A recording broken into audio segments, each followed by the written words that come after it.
درج نہیں کی ہے، اور اس میں لکھا ہوا ہے کہ 120 دنوں کے اندر اگر کوئی اعتراض کرنا چاہے اور وہ آفیشلی نوٹیفیکیشن کے ذریعے پبلش کیا جاتے ہیں گوشوارے. تو میں خود MNA کی حیثیت سے ہر سال دیتا ہوں. تو یہ اگر 120 دنوں کے اندر کوئی اعتراض نہیں کرتا تو وہ پھر اعتراض کرنے سے مانے ہو جاتے ہیں. اس کا مطلب ہے زید المیعاد تھی جو یہ جو ہے 18 19 19 20 20 21 کے یہ آ کر 23 میں کر رہے ہیں، جو کئی سالوں کے بعد کر رہے ہیں، اور اس لیے یہ کمپلینٹ کی جو نالش تھی، شکایت تھی، وہ زید المیعاد تھی. اس پر بھی اعتراض کیا گیا. اب اس کا بھی جو ہے وہ فیصلہ نہیں کیا جو ہم سپریم کورٹ میں آئے تھے. اور تیسرا اعتراض بڑا یہ تھا کہ یہ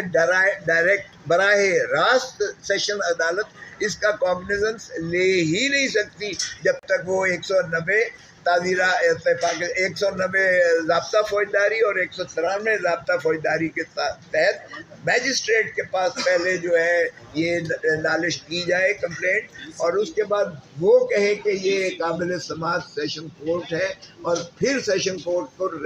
وہ سینڈ اپ کرتا ہے، اور جب تک سینڈنگ اپ کا آرڈر نہ ہو یہ کورٹ آف سیشن براہ راست سماعت کر ہی نہیں سکتی ہے. تو یہ ایسے وزنی ہمارے جو اعتراضات تھے جو ہم نے ٹرائل کورٹ کو کیے تھے، اور ٹرائل کورٹ کے پاس جو ہے پھر ہم نے ریویژنز کی. ریویژنز جو ہیں ہماری لگی اسلام آباد ہائی کورٹ میں. اسلام آباد ہائی کورٹ نے وہ سیٹ اسائڈ کر کے آرڈر پھر واپس بھیجا کہ آپ سننے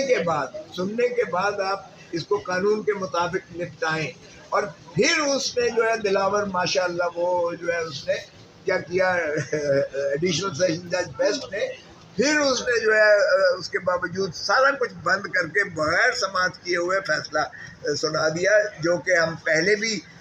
افریدی صاحب کے پاس یہاں آئے تھے جب یہ چیف جسٹس نہیں تھے، اس کا آرڈر تھا اور انہوں نے بھی ریفر بیک کیا تھا. لیکن جو دلاور محمود صاحب تھے جو ایڈیشنل سیشن جج بیسٹ تھے، انہوں نے نہ سپریم کورٹ کے آرڈر کو جو ہے کوئی اہمیت دی، نہ عدالت عالیہ جو ہے اسلام آباد کے کوئی آرڈر کو اہمیت دی، اور پھر اسی طرح انہوں نے جو ہے بغیر سماعت کیے ہوئے عمران خان کو وہ مسترد کر کے اور صفائی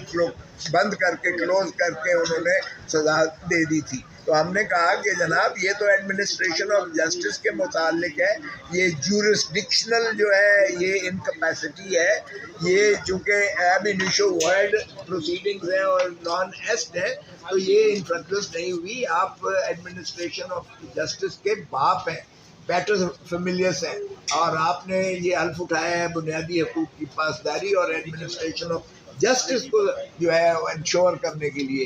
تو پھر چیف جسٹس صاحب نے وہ بات جو ہے ہماری اس کے روشنی میں انہوں نے اس کو سائنڈ ایڈجرن پینڈنگ کر دیا، اور انہوں نے کہا کہ اپیل چونکہ ان کی زیر سماعت ہے اسلام آباد ہائی کورٹ میں، ہم اویٹ کریں گے. اور یہ فیصلہ 3 ججز پہلے کر چکے تھے. تو یہ بھی میرا اعتراض تھا کہ جناب 2 ججز آپ نہیں کر سکتے. باہر کا وہ ہو گیا. اب ہم نے جب یہ گئے فرینڈ آف دا کورٹ، اور جب چیف جسٹس صاحب نے یہ آرڈر کیا تو اٹارنی جنرل نے یہ انڈر ٹیکنگ دی تھی حکومت کی طرف سے کہ ہم بالکل ان کا معائنہ بھی کرواتے ہیں، اور ہم نے کہا نہ اس میں کوئی سیاست کا دخل عمل ہے، نہ اس میں کوئی اور عوامل ہے. ہمیں ان کی زندگی اور ان کی صحت کے بارے میں جو ان کے بنیادی حقوق ہیں ان کی عملداری اور پاسداری یقینی بنانے کا ہمارا جو ہے وہ نالش ہے. سو پھر چیف جسٹس صاحب نے جب کیا تو دوبارہ انہوں نے پھر جو جیل میں پہلے معائنہ کروایا اپنے من پسند ڈاکٹرز کے ذریعے، اور اسی طرح جب پیمز میں انہوں نے پھر دوبارہ کروایا تو لے گئے تو بھی اپنے من پسند ڈاکٹرز کے ذریعے کیا گیا. تو میں نے پھر ہم نے درخواست دی چیف جسٹس صاحب کو کہ یہ آپ کے آرڈر اور جو فرینڈ آف دا کورٹ ہے اس کی سفارشات کے برعکس یہ جو ہے ان کی پیش رفت ہوئی ہے، کیونکہ فرینڈ آف دا کورٹ نے 2-3 چیزیں واضح طور پر لکھی. نمبر 1 انہوں نے کہا کہ ان کا جو ہے حالات لیونگ کنڈیشنز وہ درست نہیں ہے. 3 مرتبہ عمران خان کو فوڈ پوائزننگ ہوئی ہے. فوڈ پوائزننگ کا تو ظاہر ہے مطلب ہے کہ یا تو کوئی خدا نہ خواستہ جو ہے اس میں خوراک میں کوئی چیز ایسی ملاوٹ کی گئی ہے یا جو بھی عوامل ہیں باہر کے یا وہ وہاں کوئی صاف صفائی ستھرائی ایسی نہیں ہے، باسی چیزیں ان کو دی جاتی ہیں یا جو بھی ہے. ہم نے تو ظاہر ہے کہ یہ اسپیل آؤٹ نہیں کرنے تھے، یہ تو معالج ہی کا کام ہوتا ہے، ڈاکٹرز کا کام اس کا احاطہ کرنا ہوتا ہے. لیکن ایک بات دوسرا انہوں نے کہا کہ میرے دانتوں کا مسئلہ ہے، انہوں نے ابھی تک کوئی مجھے ڈینٹل جو ہے سرجن پرووائڈ نہیں کیا. تیسرا مسئلہ ان کی سب سے زیادہ سنگین ان کی داہنی آنکھ کا تھا، جو عمران خان صاحب نے اور فرینڈ آف دا کورٹ نے لکھا کہ اکتوبر سے ان کی آنکھ کی بینائی مدھم پڑتی جا رہی تھی، داہنی آنکھ کی، اور جب بالکل بلاک ہو گیا تو جو ہے سپرنٹینڈنٹ جیل کو ہوش آیا، وگرنہ اس کی جو ہے کانوں پر جوں تک نہیں رینگی تھی، بار بار کہتے کہتے بھی. پھر 30 جنوری 2026 کو آ کر پیمز میں ایک پروسیجر کیا گیا، وہ بھی رات کی تاریکی میں اور بنا بتائے کسی فیملی ممبر کو یا بنا اطلاع دیے وکیل کو وہ لے کر گئے، اور